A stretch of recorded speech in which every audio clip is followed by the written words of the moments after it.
Сайн байцгаануудаараасаа та бүхэний өнөөдрийн мэндийг хүргэе. За өнөөдрийнхөө морин уурын хичээлээр та бүхэндээ морин уур хөгжмийг хэрхэн хөглөх вэ гэдэг асуудлын тухай ярилцъя гэж бодлоо.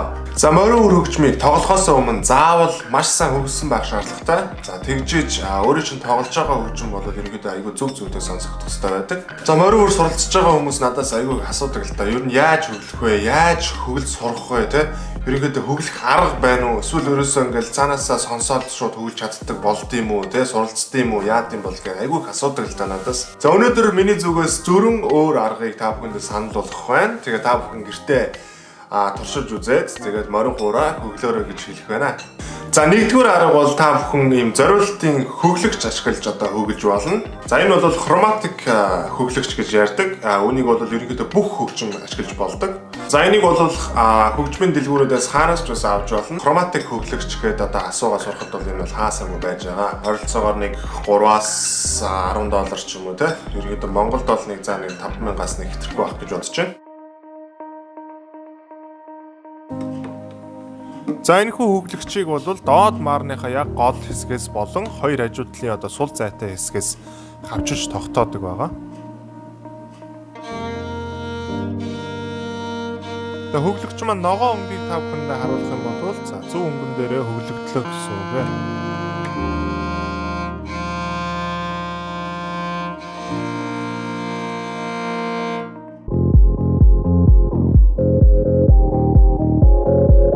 За миний санал болгох хоёр дахь арга бол та өөрийнхөө смартфон буюу гар утсыг ашиглаад тийм ээ гар утасныхаа аппликейшнийг ашиглаад морин уур хөгжмөө эсвэл ямар нэг хөгжмийг хөглөх боломжтой байдаг. За яаж гар утасны аппликейшн ашиглаж морин уур болон бусад хөгжмөө хөглөх вэ гэдгийг та бүхэнд үзүүлье гэж бодож байна. За Android утсанд бол мэдээж Play Store руу орно. За хайлтын системд бол Chromatic Tuner гэдэг үгийг оруулж хайх хэрэгтэй. За тэгээд маш олон янзын хөглөгч аппликейшнууд гарч ирнэ. За тэдгээрийн нэгийг та сонгоод өөрийнхөө утсан дээр татаж аваарай.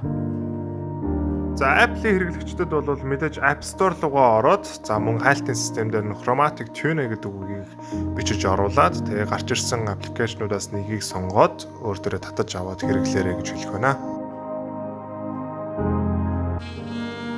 За өмнөх хөглөгчтэй адилхан ногоон өнгөн дээр буюу за яг голын цэг дээр очиход за өөрөө чинь хөглөгч байгаа гол өнгөн дээр хөглөгдлөө гэсэн үг ээ.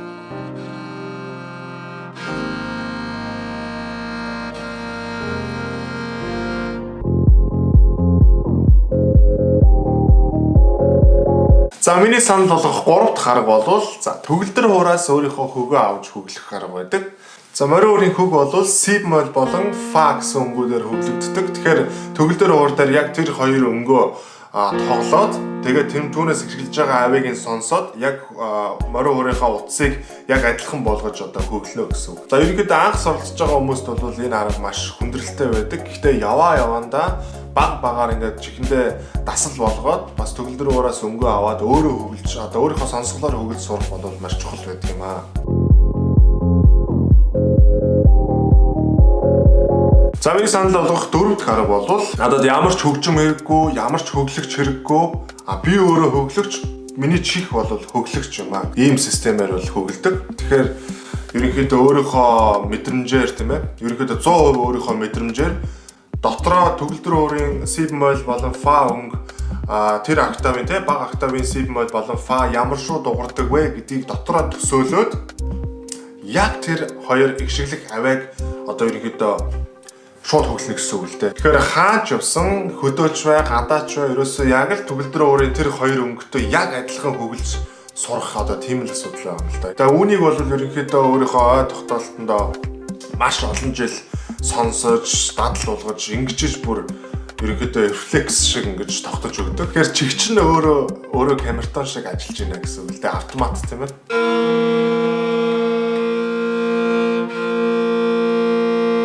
За энэ дашрам та бүхэндээ бас хэлэхэд битгий шантраарай гэж хэлэх байна. Хөглөх бол ерөнхийдөө айгүй асуудалтай байдаг.